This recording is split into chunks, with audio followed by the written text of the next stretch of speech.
Welcome to Kitchen Time with Mrs. P. So excited you all are here with us on Cinco de Mayo. So happy May 5th. We have a very special show today. We're going to be doing Eggs Ole. So eggs in kind of a Mexican style. So avocados are also like our premier ingredient, eggs and avocados. What could be better? Full of nutrients, loaded with energy. We have a really special guest here today, and I am so excited to introduce Senora Roberts. So good morning, Senora Roberts. Hola. Buenos días. ¿Cómo estás? Hi. Good Muy morning, Hi. everybody. bien, muy bien. Happy to be here. Feliz Cinco de Mayo. Happy Cinco de Mayo. So Mrs. Hi. Oh, I apologize. Senora Roberts is going to be making one of her favorite dishes in just a few moments. I'm going to go ahead and get it started by showing you all how to steam eggs. So typically when we're doing eggs, we think boiling eggs, right? Did you know that eggs, this wonderful little ingredient right here, works best if you steam it? It makes it super easy to peel. And also if they're like a few days old or like a week old, it makes it easier because the little cells in there, they are wider. So it makes it easier for the air to get in. And then when you steam it, it creates more air and then the shell just peels off amazingly. So we are going to steam eggs today. If you don't have a steaming basket at home, you can use a basket, like a colander, a metal colander with holes. I like this right here, and you only fill it up about an inch with water, so not very much. And the reason you're doing that is because you are just trying to get that water to steam. You don't really need to boil it. So just an inch, turn it all the way to high, okay? And then I'm just gonna do 6 eggs right in my steaming basket. Now, when you're steaming eggs, it's really cool because you can really do it how you want to. And I'm gonna share my screen with you all really quick so you can see the chart that I have. So there is the recipe for your steamed eggs. And also on the side, you'll have to probably look at it later when it's a little bigger, but it goes from 8 to 16 minutes. So if you like those kind of like really jammy, soft eggs, really great over ramen, by the way, then you'd want to do 8 minutes. But if you like them to be really kind of hard in the middle, then you'd want to go with more of the 16-minute egg. So anywhere from 8 to 16 minutes is how you are going to do these steamed eggs. If you want to try it at home, please, by all means, do. And then if you want to boil them, you can do that as well. The recipe that I am doing today is going to be calling for boiled or steamed eggs. And we're going to learn more about that in a little while. While my eggs are getting ready, the water's heating up. I'm going to go ahead and put them on steam in just a few minutes. We're going to pass it back over to Senora Roberts so you all can hear a little bit about the awesomeness of Cinco de Mayo, as well as, are you ready? Seeing her authentic Mexican dish. So I'm going to spotlight her for a few minutes and let her take over. Hola, guys. Bienvenido a mi cocina. Welcome to my kitchen. I'm Mrs. Roberts, Senora Roberts, and I would really like to thank Miss P, Miss Preston, for having me on her fantastic show today. So thank you, Miss Preston. I really appreciate you having me. The first thing I'd like to do is I'm going to tell you a little bit about Cinco de Mayo, a little bit of the history. I'll make it really short. And then I'm going to make an authentic traditional dish for you from Mexico, guacamole. Now, it's really green, but it's very delicious. So it doesn't take a lot of ingredients. It's really easy to make, and it's a lot of fun. And I promise you, it's really, really good. when we're in school, I'll sometimes bring this in and make it for my students. And at first, sometimes they look at it and they think, oh my gosh, this is kind of green. What is this? But when they taste it, they're like, oh my gosh, this is delicious. So it's really good. And I want you, if you have an opportunity, I want you to try it. So first thing about Cinco de Mayo, I don't know if anybody knows. Does anybody know anything about the history of Cinco de Mayo? No, ma'am. No, okay. Well, it is a celebration. It's a national holiday in Mexico. And back in around 1861, Mexico was falling on really hard economic times. They were struggling. And so they had borrowed lots of money from Spain, England, and France. And they let Spain, England, and France know. They said, you know what? We're really having a tough time. We're not going to be able to make payments back to you. And it's going to be a couple years before we can. Well, England, France, and Spain were not too happy to hear that news. They were a little upset. So they got in their ships, they sent their soldiers, and they got in ships, and they sailed over to Mexico to get their money. They were like, we want our money. Well, the French kind of had other ideas, and the French decided they were going ashore and that they were going to go ahead and go to the capital of Mexico. They were going to go into the capital city, and they were going to take over. Well, the United States at that time, because we're neighbors with Mexico, the United States at that time, we were having our own problems and getting ready to start our own war, and we let the French know that we were not happy, but we really were in a position to help the Mexican people out, but we let them know we weren't happy. Well, when Spain and England heard this, they said, well, we just don't want to mess, we don't want to get in the middle of this, so we're going back home. France decided to stay, and they started marching towards the capital to take it over. Well, when the French were going up through a little town called Puebla, the people there fought and fought and fought, and they were able to defeat the French army. And the French army at that time was one of the best in the world. They were skilled, they had the latest and best of everything and lots of training. Whereas the Mexican people in this little town of Puebla didn't. But they fought, and they were able to drive the French out. So after that battle, Cinco de Mayo was fought on the 5th of May. So after that battle, it became a national holiday, a day of celebration. Unfortunately, not too long after that, the French were able to go in and go to the capital city and take over Mexico. And they ruled in Mexico for a little while, and then the Mexican people eventually were able to get them back out and take back control of their country. So that is why Cinco de Mayo is celebrated in Mexico and all over the United States. It's become a real popular holiday. So I'm going to make a guacamole for you today, and I'm going to turn my camera down to my cutting board so you guys can see what I'm doing. So ingredients for guacamole, it's really simple. You need an aguacate, which is an avocado, limon, tomate, cebolla, sal, and a little bit garlic, un poco, and cumin. So we're going to go ahead and get started, and it's really simple. I learned this really cute, kind of neat trick with avocados, you guys, and what you're going to do. I'd always get a smaller knife than a larger one, so it's a little easier for you to handle. Remember to be very careful when you're cutting, but you're going to go lengthwise, kind of around the middle of the avocado. And once you do that, you can twist it, kind of twist one side one way and one side the other, and pull it apart. And when you do that, it makes a nice opening for you to scoop out the middle of the avocado.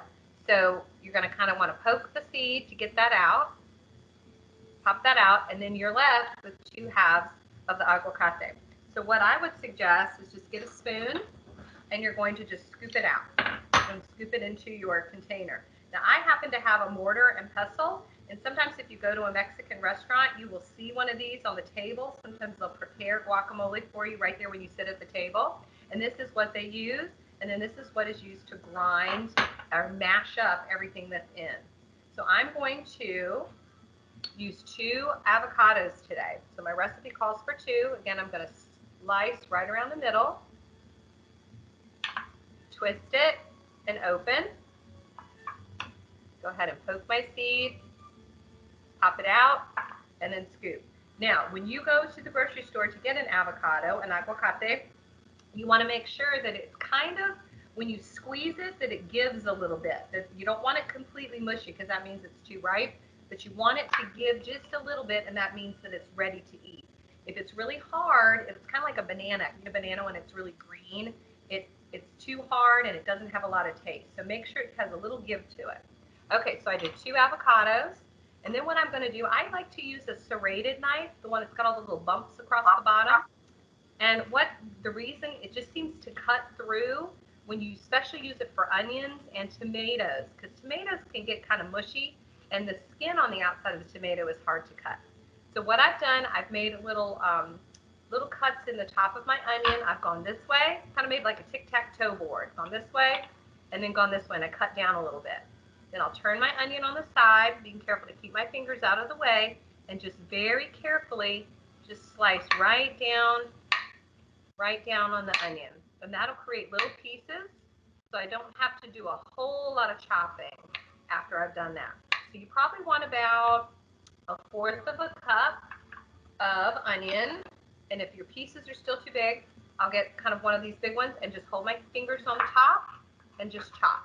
You never want your fingers down where the blade is, so kind of keep them up at the top and just chop, chop, chop till I get it nice and diced or minced. Minced is kind of little teeny tiny pieces that you want to use, okay? So you want about 1/4 of a cup. It depends on how much onion you like. I'm not a huge onion person, so maybe about 1/8 of a cup would work. I'd say maybe 1/8 of a cup or about 2 tablespoons. So I just put my onion in. The next thing you need is your tomate, and I always make sure to cut off the top because it's got that little piece on the top of where the stem came out. And I love to use a serrated knife with the tomato. There again, I cut down, make a tic-tac-toe, watching my fingers, and then I turn it on its side, hold it kind of like this, and just slice right down. And I think the serrated edge of the knife cuts right through the tomato very nicely. So I'm going to use a whole tomato, and I like to use a plum tomato. And plum tomatoes have kind of an interesting shape. They're a little longer, but these usually, even in the wintertime, they still have a lot of really good flavor and taste. All right, next thing, I'm going to use a lemon. I'm going to cut that in half, and I'm going to squeeze about half of the juice in my guacamole in my container. And I've got a little trick for you. They're always seeds, and you don't want to eat the seeds. So I'll hold my hand over the bowl, and I squeeze the juice in my hand, and if any seeds fall out, they get caught in my hand, like right here, and they don't go in the bowl, and then I can just kind of shake them on my cutting board. All right, you need about 1/4 of a teaspoon of salt. Definitely, salt is a pretty good ingredient in guacamole. It requires kind of a good amount of salt. I would just do maybe 1 shake of garlic powder, just a little bit on top, and then the cumin. Some recipes call for it, some don't. I like just a little sprinkle of it on top, just to give a little flavor, and then you're good to go. I'm also going to add a little shake of pepper. And that's it, you guys. That's all that you need. And then I'm going to so you can use a fork. You don't have to have a mortar and pestle. Just use a bowl with a fork. And you're just going to mash up all your ingredients. Keep mashing and mixing it up. A fork works really, really well. I'm going to use my mortar and pestle. Oops. And it's okay if some of it falls out. And keep mixing it up, mixing it up, mixing it up. And get a fork out. Now you can make more or less depending on how many people you have. With 2 avocados, you're going to get about a cupful, maybe a little more. I love to serve guacamole with salsa, so you have like maybe a little dish of salsa with it. And then I also love to serve it, I don't know if y'all have ever done this before, with sour cream. I'll put a little sour cream in a bowl, and then what I will do is I will add a little taco seasoning. You know, the taco packet, I'll add a little taco seasoning, and I will sprinkle it in the sour cream and stir it up, and that's really delicious. So I'll have that together. So here's our delicious guacamole, y'all. And avocados, as Miss Preston said, they're very healthy for you. They've got all the good kind of stuff in it, vitamins.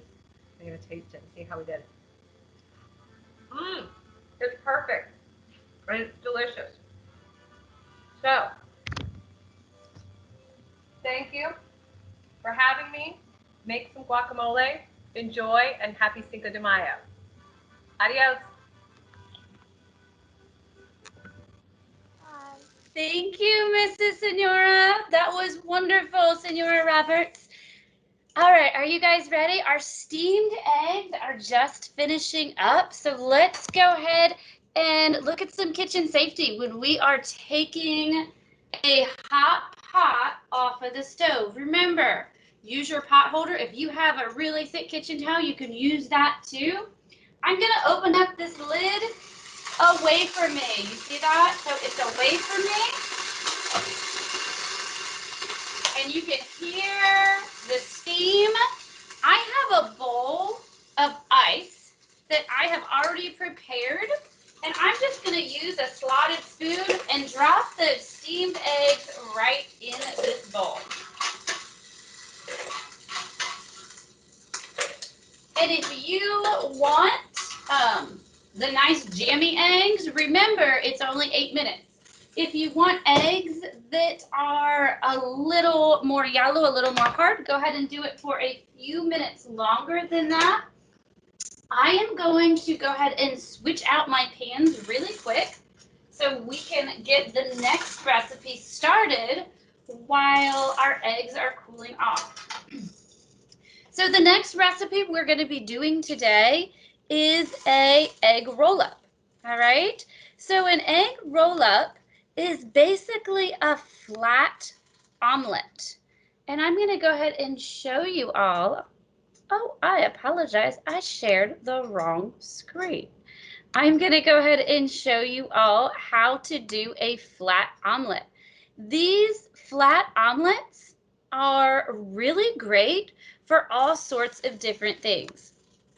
You can use them to roll up and just serve it with, you can do avocado and salsa, which is what we're going to do today. You can put cheese in it, but you can also use it as like a go keto carb-free dish, and you're just using that flat egg as your shell.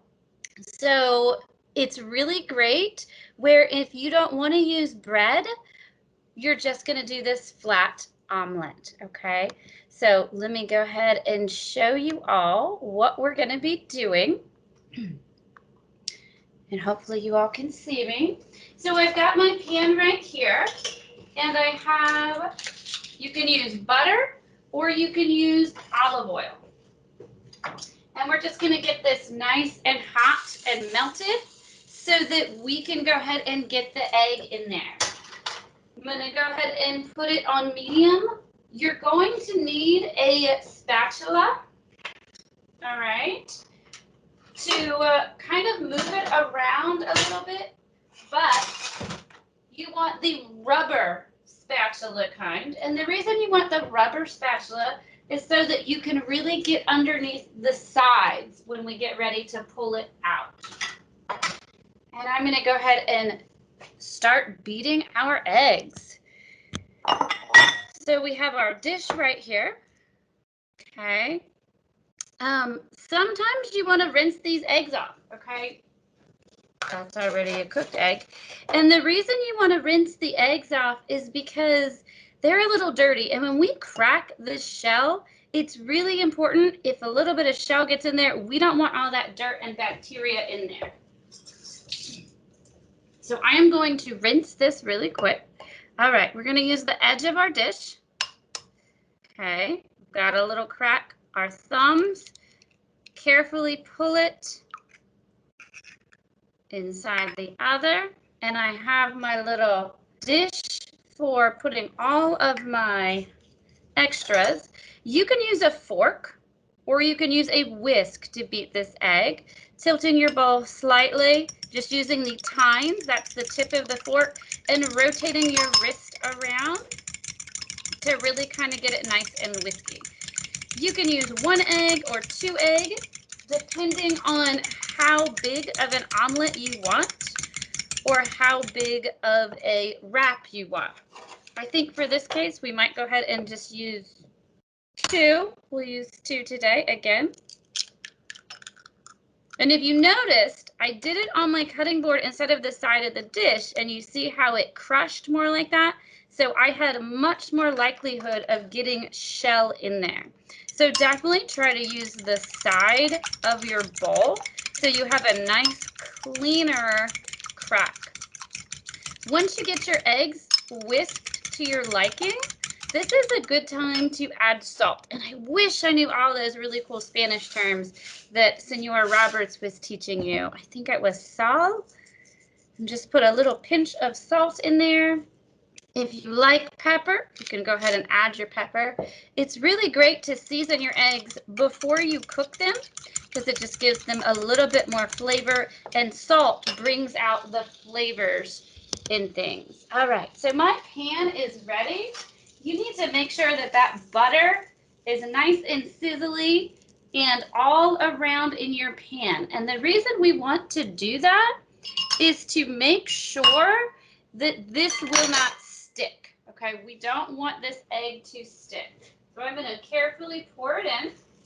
And then I'm going to kind of just rotate it around in my pan, just trying to get all the sides. Okay. Swirling it carefully. And it's just going to take a few moments to set up. If you all noticed, I need to wash my hands because I was just using raw egg. So let me wash my hands really quick.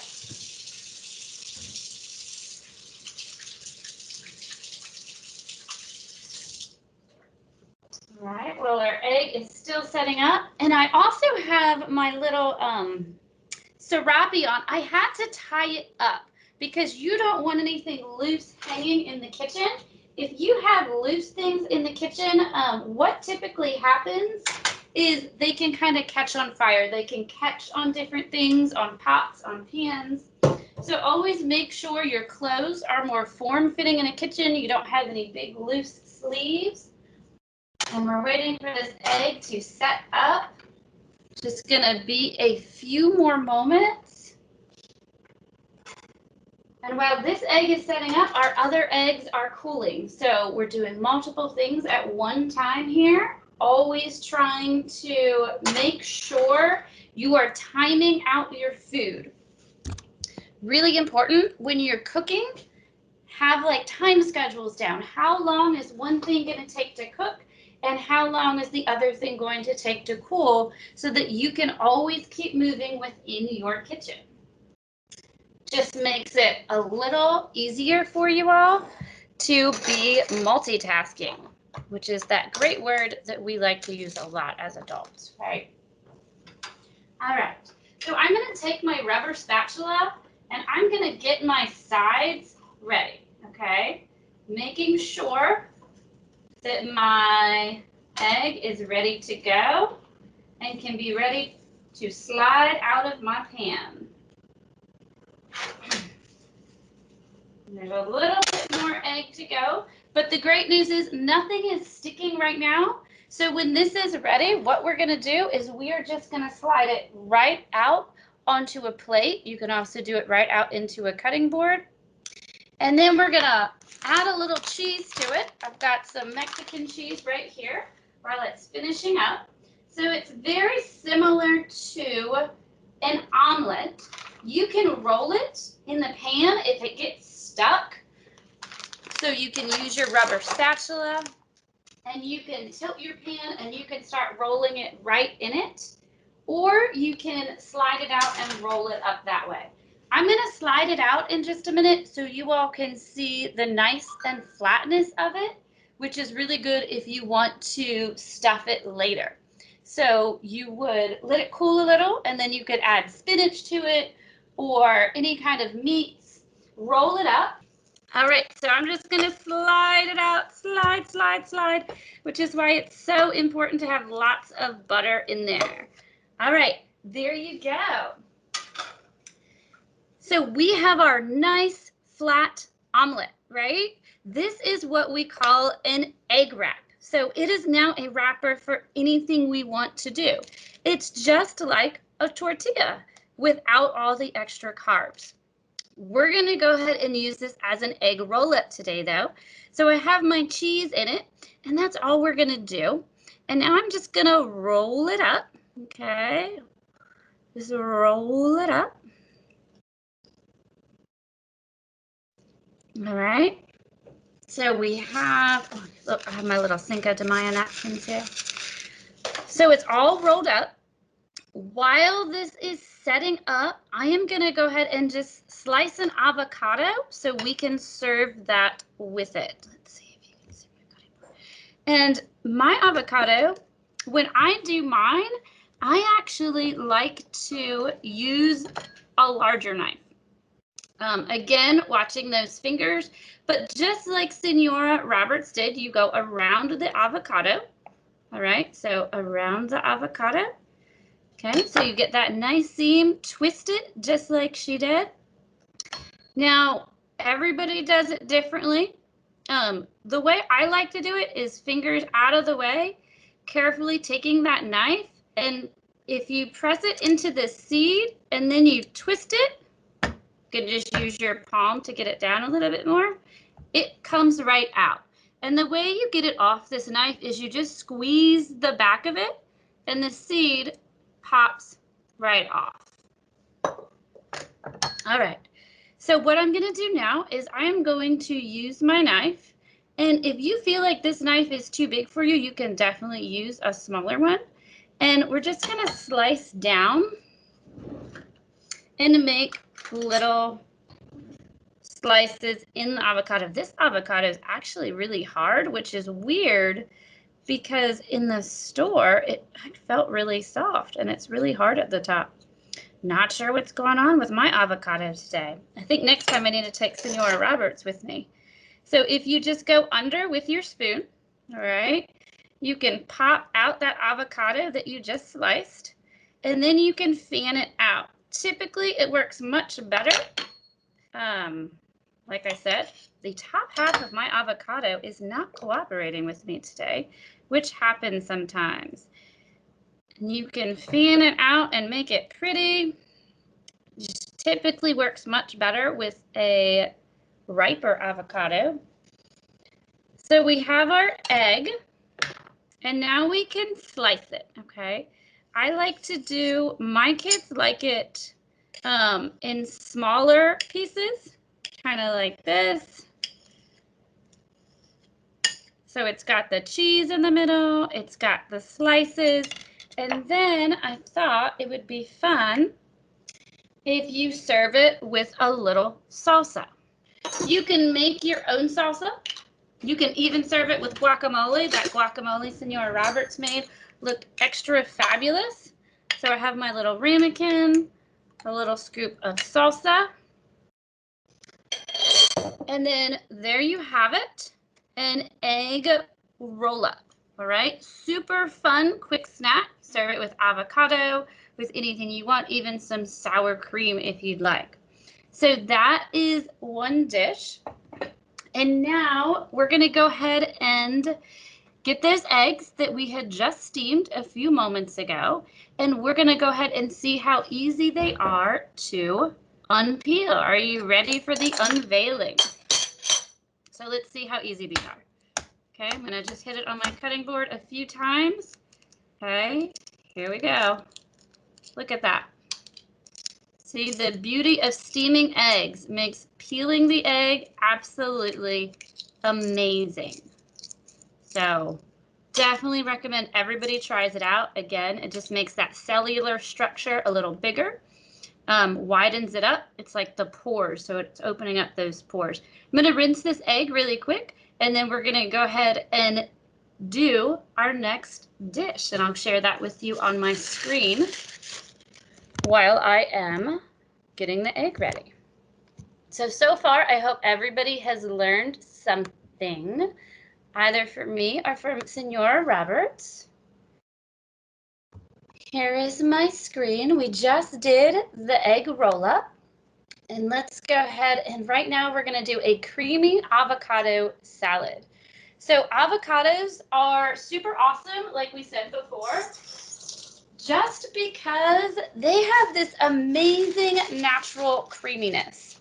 They are loaded in fiber, They are just wonderful, wonderful, wonderful things to use because they have so much fiber and so creamy that we don't need to add a lot of extra cream when we're doing this.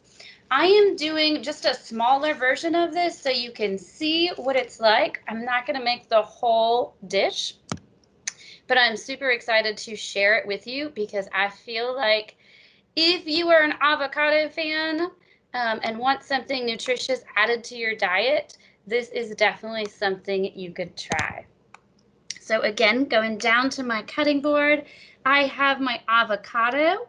This time I'm going to very carefully with my knife, go ahead and use this one.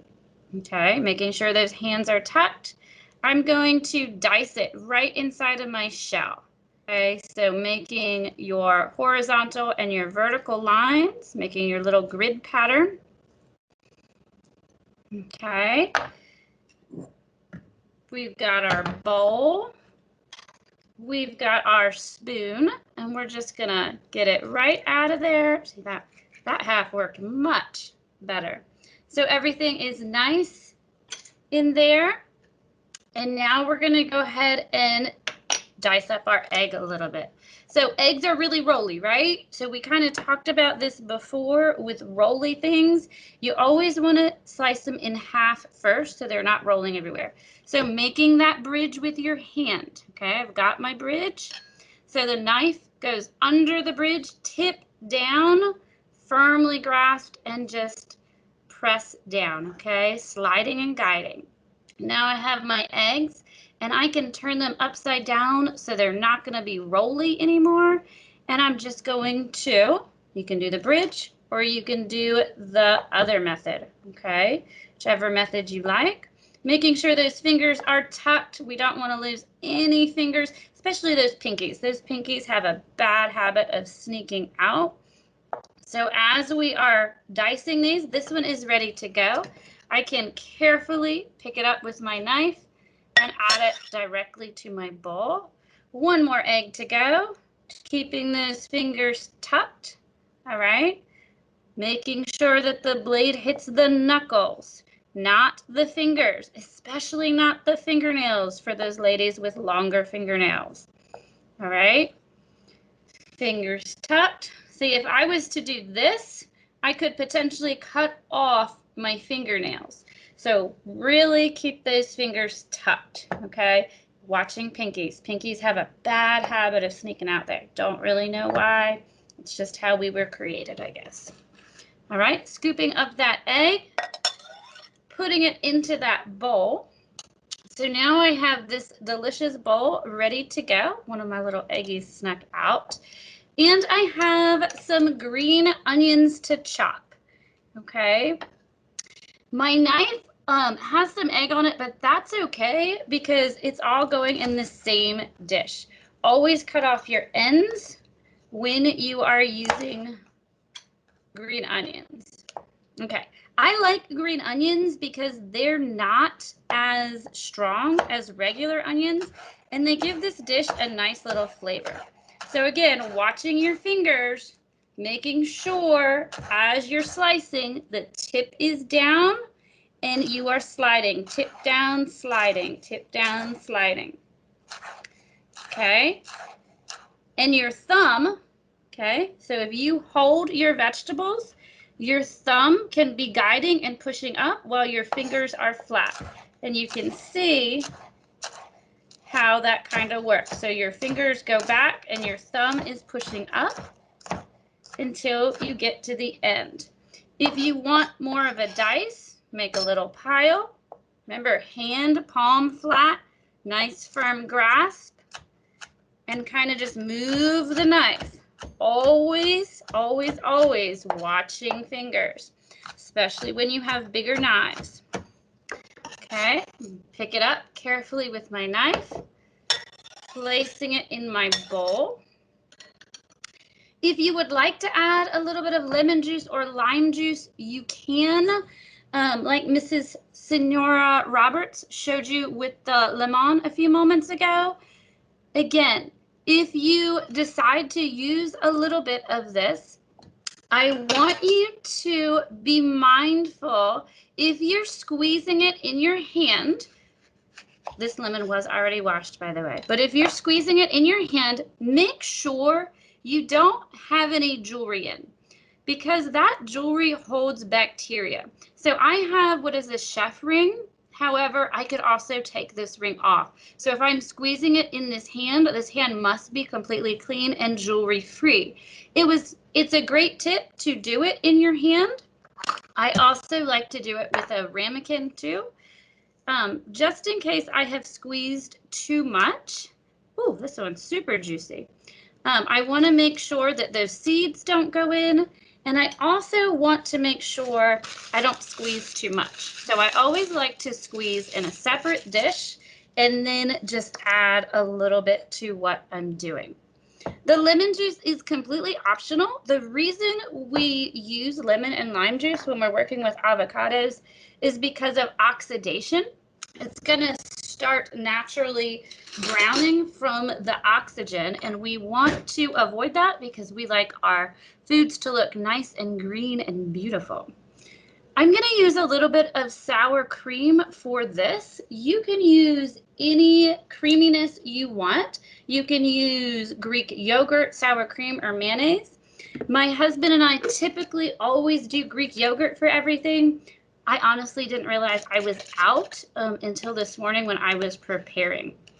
So because avocados have that natural creaminess, you don't need a lot, okay? So I'm just going to put a little bit in here, and then we get to start smashing everything up. You can use a spoon. You can use a fork. My spoon isn't really working really well. If you have a mortar and pestle, you can also use that. Typically works better with a smaller dish. My pestle, or my mortar rather, is just a little too small for this. But you can go ahead and mash it all up. This is the fun part. So if you're cooking this with kids, this is like the part they're gonna go crazy over. So make sure you give them a nice metal dish, not a glass bowl, and just let them smash and have a ball. Okay, like Senor Robert said, everything is really green, but super delicious. All right, so we have our egg salad all smashed up, ready to go. You can use a tortilla for this. I just have a little tortilla. I thought it would be fun because it's Cinco de Mayo. So I'm going to put a little bit right on here. If you are being carb-free, doing a keto diet, you can eat it right out of the bowl. You can even use that egg roll that we saw a few moments ago. All right, got my little toothpick here. I'm just going to fold it in half. Putting it on my dish. So now I have my little egg taco and I have my egg rolls. So that is our Eggs Ole episode. Senor Roberts, do you want to come back on? Yes, I do. Here I am. Hola. Hola. So we have made you all some fabulous dishes. Let's see your guacamole one more time. All right. So avocado egg salad tacos, egg roll-ups, and guacamole. Thank you all for joining us on Kitchen Time today. Adios, amigos.